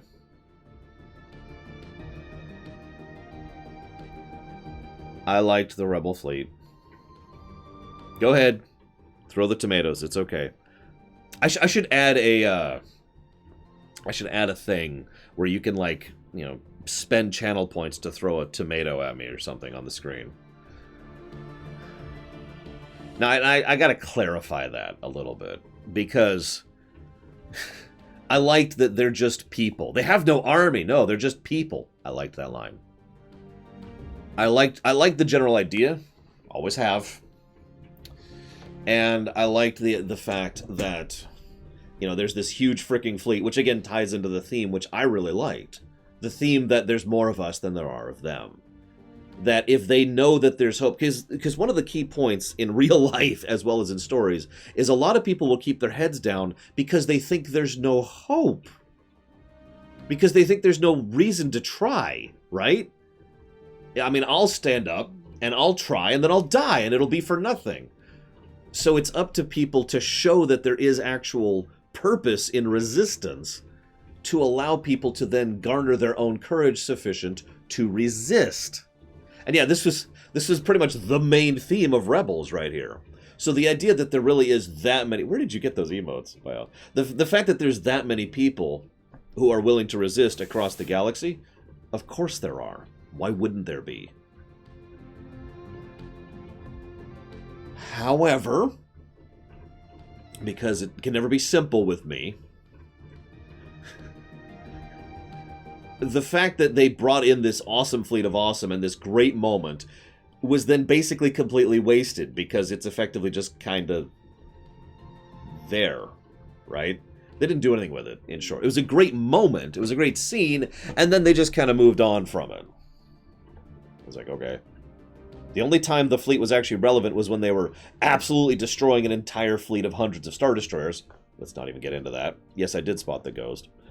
And the fact that Palpatine, when Palpatine was showing off Force Storm. And that's basically it. And that's my flaw there. If you're gonna have that kind of a thing, it needs to have some substantial relevance, right? And it didn't.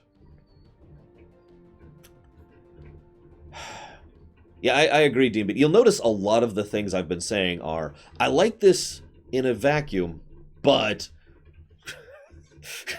like, a lot of my comments have followed that particular line of reasoning. So, hyperspace jumping. I'm going to quote a friend of a friend. I guess he's my friend, too, but whatever. I'm going to quote someone quoting someone. I feel like the writing team don't understand how distance works. I mean, I hate to bring something up, but you remember not Force Awakening, God, Into Darkness, Star Trek Into Darkness, where they spend like a couple hours going from Kronos to Earth. And when I say a couple hours, I mean, that's being generous. It's probably closer to like a few minutes. Similar problem in this film, which is funny because it's also the same problem that's been in all three of the sequel trilogies. And, in the interest of fairness, was also in the original trilogy. And kind of in the prequel trilogy. I think the prequel trilogy did distance the best. Because usually if they're like, I need to go to the Outer Rim, they would cut away for a substantial amount of time to show that time passed. So I can't believe I'm saying this, but I actually think the prequel trilogy got distance and space and time passing best, which is just weird when you think about it. See you around, Huthor. Have a good one, dude. Now, anyway, so yeah, let's move back to this film. Sorry. That's true. Next time, that's true. Where was I? Right. Light speed skipping. I'm gonna go ahead and emulate. Okay, so I'm sitting there. I'm lounging back because it's the nice ones with the kick-up chairs, and I'm sitting there. I've got the table in front of me, so I've got my arms like this, just kind of resting on the table very comfortably. And this is what happened during the light speed skip thing. Okay.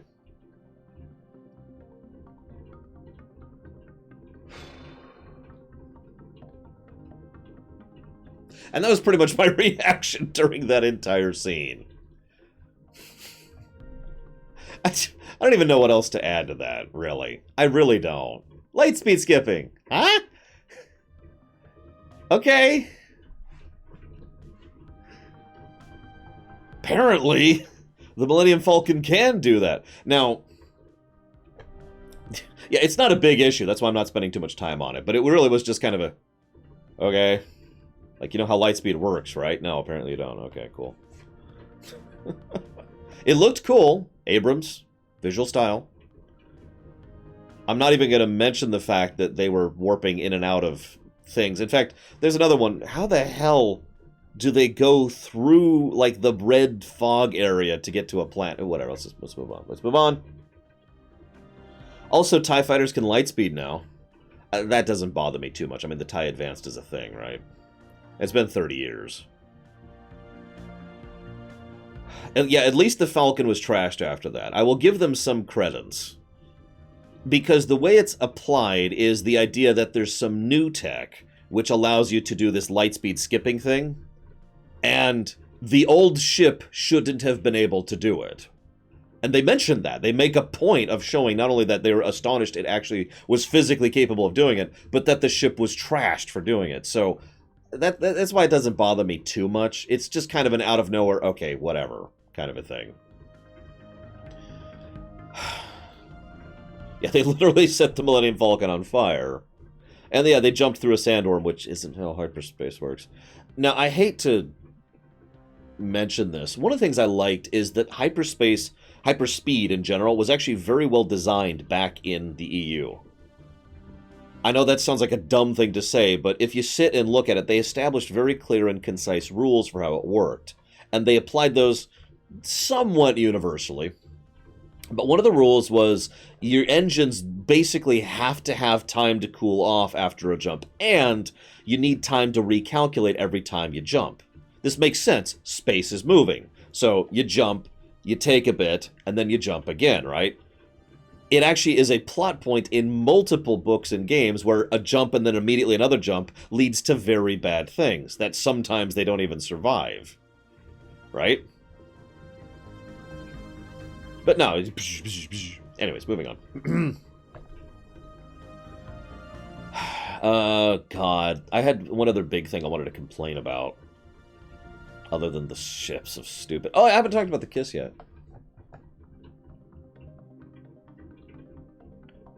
What do you think of the kiss, guys?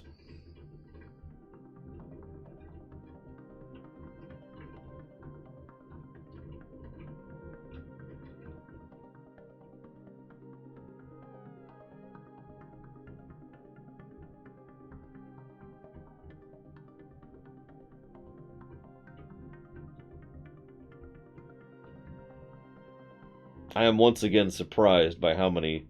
Well, I shouldn't say surprised. I am amused by how much variety there is in people's responses here. Sorry, the Ben and Ray kiss. I thought it was obvious.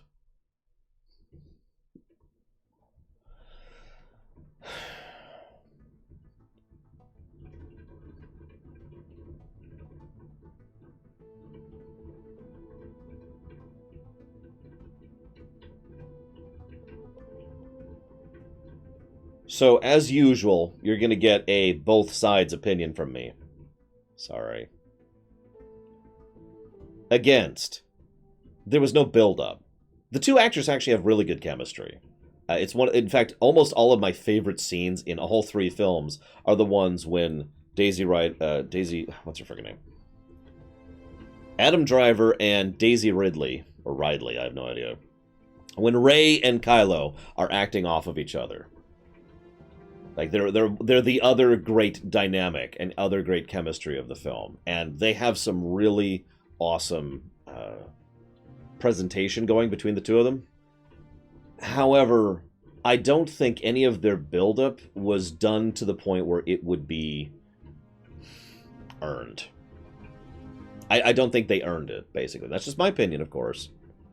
I don't think they earned a romantic conclusionary there. However, because of the fact that they have such great chemistry and because of the fact that it makes sense in the moment, and it kind of leads in a direction that does, I can't believe I'm saying this, but in a very thematic way, fits. I mean, think about it. The literal joining of Skywalker and Palpatine. Okay, I'm kind of with it. Kind of against it, kind of with it. I feel like I'm saying that a lot. However, believe it or not, I only wanted to bring up the kiss because everyone else cared. I don't really care that much about the kiss. I care about what happens immediately afterwards. Why didn't she die? This is the second biggest thing that pisses me off in the film. I don't even dislike Rey. And in fact, as I've said, I actually kind of like Rey. But she should not have been the one to live through that.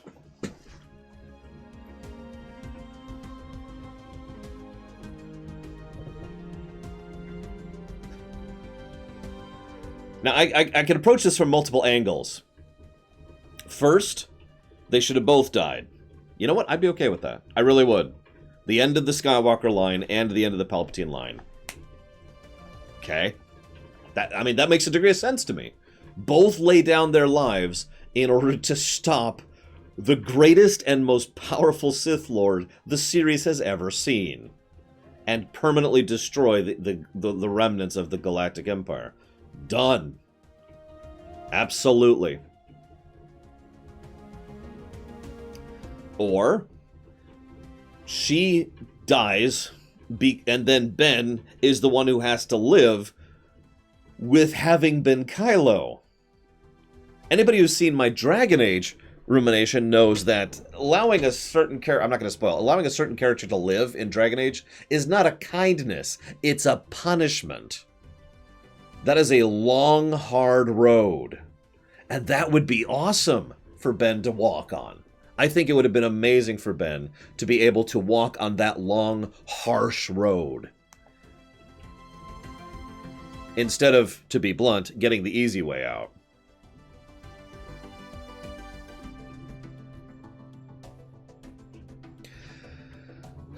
And third perspective, why it bothers me.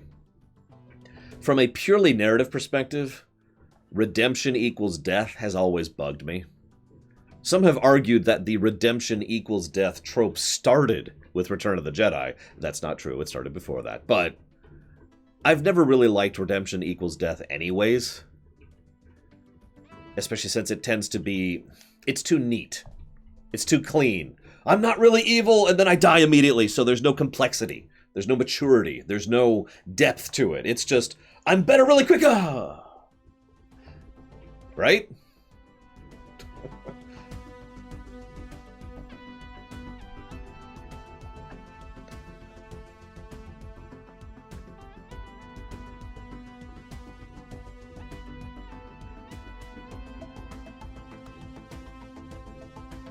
Yeah, Star Wars uses that trope a lot. There are lots of people who have redeemed themselves and then basically immediately died in Star Wars. Because it's an amazing soundtrack, Anthony. Hope you appreciate the change. I'm looking over here because chat's over here, by the way, if you ever see it. Because earlier when I had the hood up, I had it set up so I had like a little viewport, like right over here. And I had to move chat somewhere where I could read it while I was like it. So it's kind of like this over here. So it's like, okay, now I can read chat. And you still can't see most of my face, right? So would Palpatine have been redeemable? No!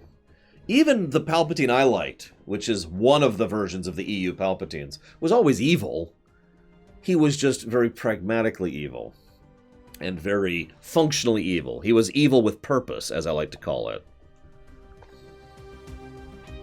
This Palpatine seemed kind of like, I'm evil.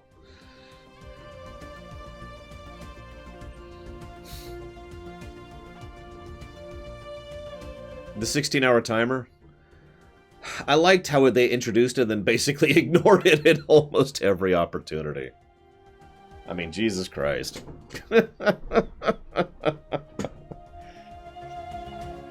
Narratively speaking, that's called a ticking clock.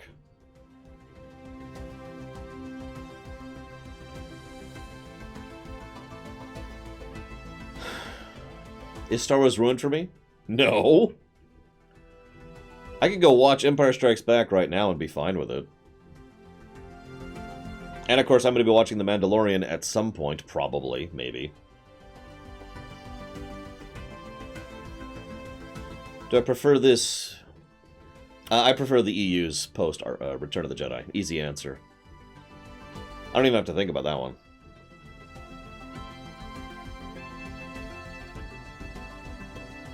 Yeah, Star Wars... you guys have seen Mass Effect 3, right? Did Mass Effect 3 ruin Mass Effect 1 and 2? No. At least not for me. I know it did for a lot of people, but not for me. Does this movie ruin 1 and 6 for you? I feel like I've already answered that question, so let me try this again. No. Do I think 9 is better than 8? I actually can't answer that question. My own rules prevent me from talking about 8. You can talk about 8 all you want. It's no longer a forbidden topic. But it is on the forbidden list. So I can't actually talk about 8.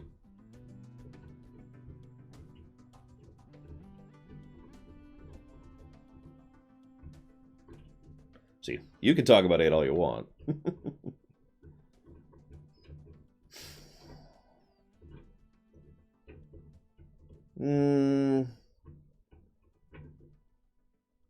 Okay, so We Love Kirby asked an interesting question, and I want to answer this very particularly. Why is it on the forbidden list? Because people are a screeching chorus, Chatterbox. Even my own viewers cannot be civil if I bring up TLJ. That's why it's on the forbidden list. It's not because I liked it or disliked it, by the way. In fact, I have not said my actual opinion on it in any substantial manner for years at this point.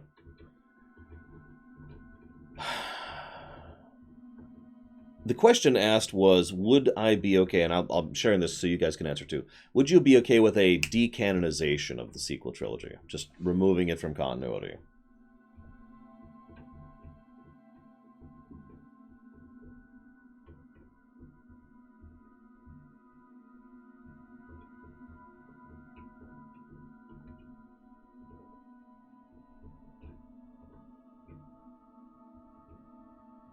I should put the hood back on. Get this thing going on here. Gotta get it set up very particularly. There we go. There we go. Wait, can't read chat. There we go. Now I can read chat. Oh, no, I can't read chat again. There we go. Now I can read chat.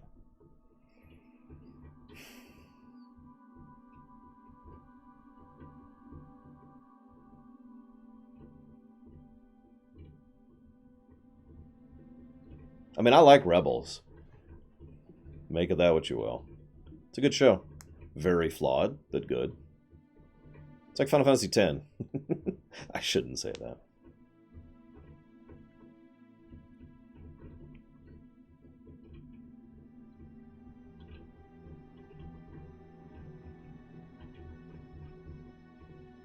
God, it is pouring rain out.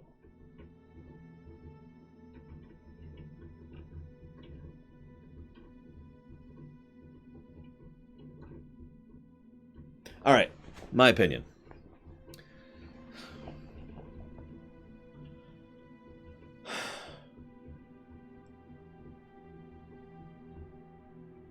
Because it determines what they write, Sour Cookie. Canon is what is officially determined, not, which may or may not have anything to do with continuity. I would be okay with the sequel trilogy being ejected from... I can't snap today. From being ejected from continuity. But I want to explain why.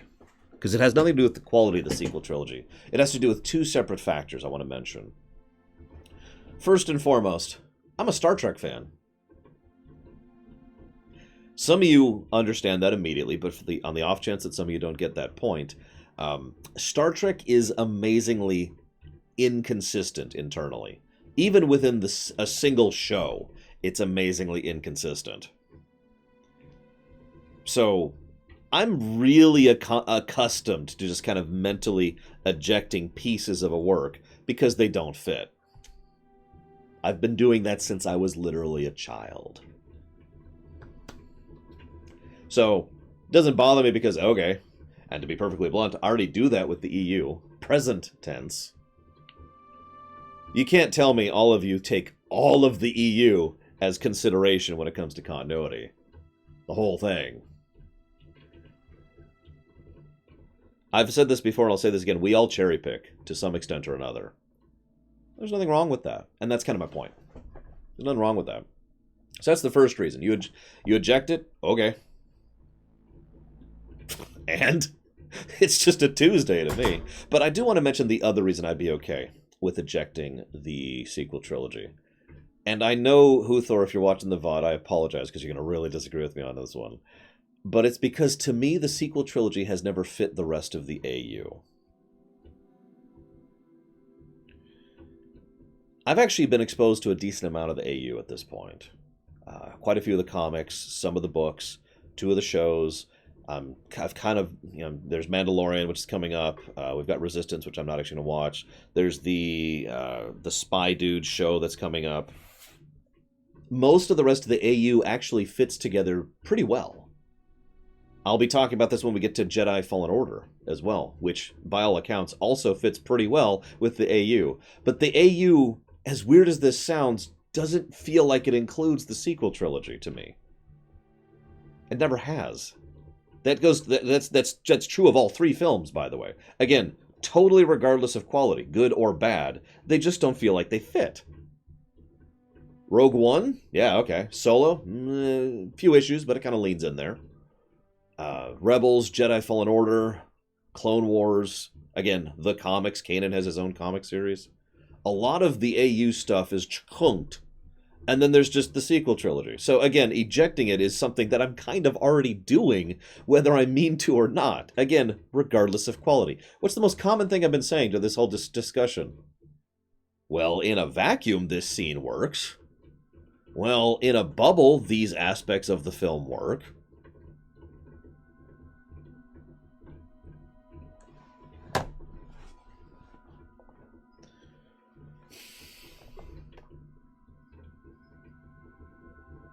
And I agree, we need a good mainliner for this kind of work to work. And by several accounts, they have to have someone mainlining at least some of the AU, because a lot of the AU directly connects with itself well and actually makes sense with itself.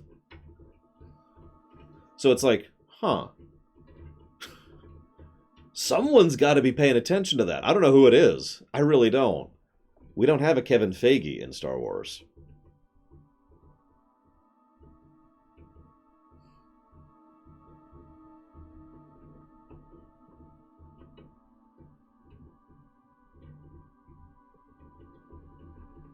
I mean, yes, obviously we have Kevin Feige in Star Wars now, but whatever, you get my point.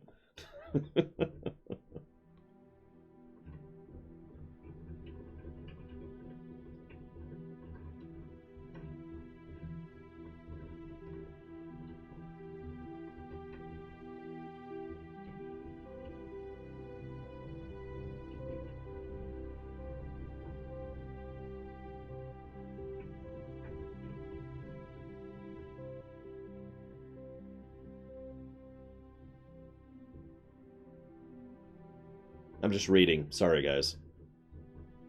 That might actually be true, Max Time. I don't know. It makes sense. It's what I would do. If I was the mainliner for one thing, I'd be coordinating with the other teams. Like, hey, so where are you going with this?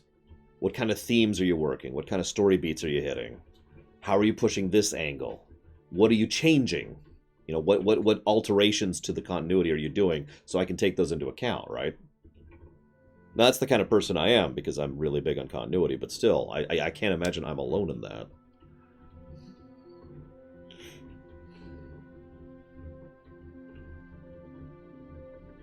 If we eject this trilogy, what's your new trilogy about? Well, obviously the Old Republic. No, I'm kidding. I don't know. Although, I want to mention something. And I should probably start wrapping this up, because I do have 2 other streams to do today. 3 other streams to do today. Yes, Aethel, because Ben should have been involved. What I have noticed is we've got the prequels, and we got the sequels, right? Have you noticed that the overwhelming majority of concurrent Star Wars projects, comics, shows, books, games, movies, has all been in this range? In fact, most of them have been before the sequel trilogy, if we're just being blunt. I have a really weird feeling, and I've actually predicted this already, so this is just the second time I'm saying this on camera. I have a really weird feeling that they don't intend to continue the timeline after Episode 9, that this is going to be the end point for the series, and any future stories will be done before here. Probably worth noting that that's what they're already doing. But I do think this is, at the very least for the current strategy, this feels like this is what they're doing. 9 is the end. Pekong. Nothing past this point.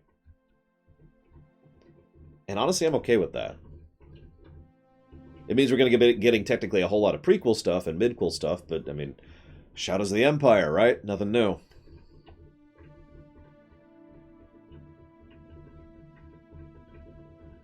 Yeah, they could pull a, what was that, Legacy of the Jedi or whatever?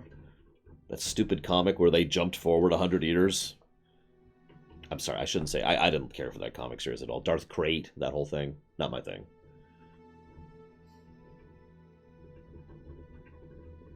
Yeah, I agree with Dean Badine. That's why I say for the current strategy, I don't think they're going to go past the end point.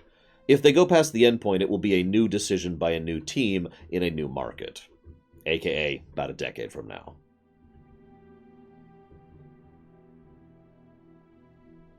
maybe a little longer, but it's going to be a while.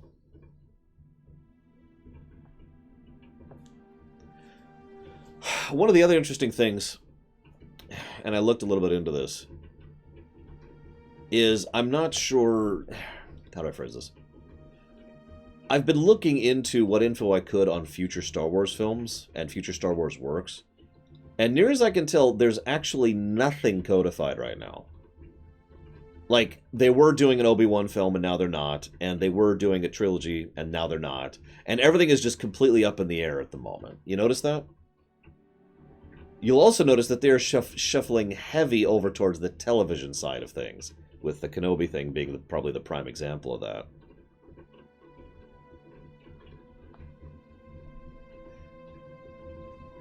You get my point? What's funny is if you're paying attention, this is also the same thing that the MCU is doing right now.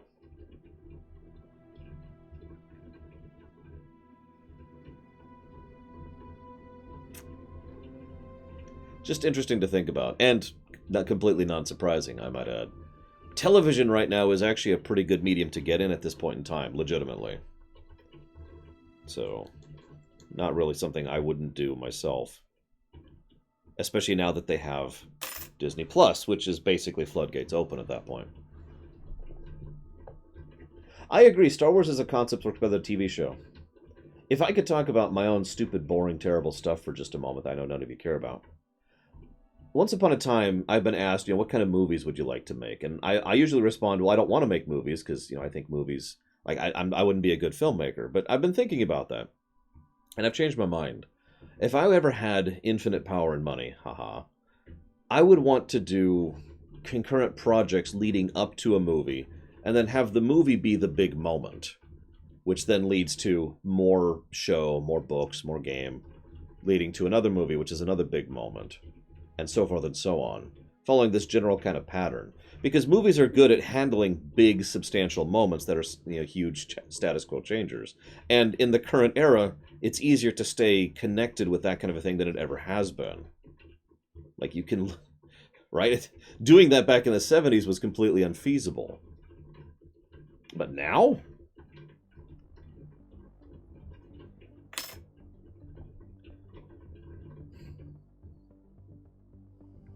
Anyways, just food for thought, because looking at Star Wars going forward, I'd be fine with that kind of approach. Primarily focusing on shows and games, hopefully, fingers crossed, and comics. I know they've been pushing the comic angle hard in books, and then every now and again a movie to handle a big status quo changer. I'm with that. But I'm going to go ahead and stab my Kramana. Stab. There we go. No, I'm not thinking about food. I'm thinking of rain. God, can you hear that? What I am going to do is chop off the local recording, I think.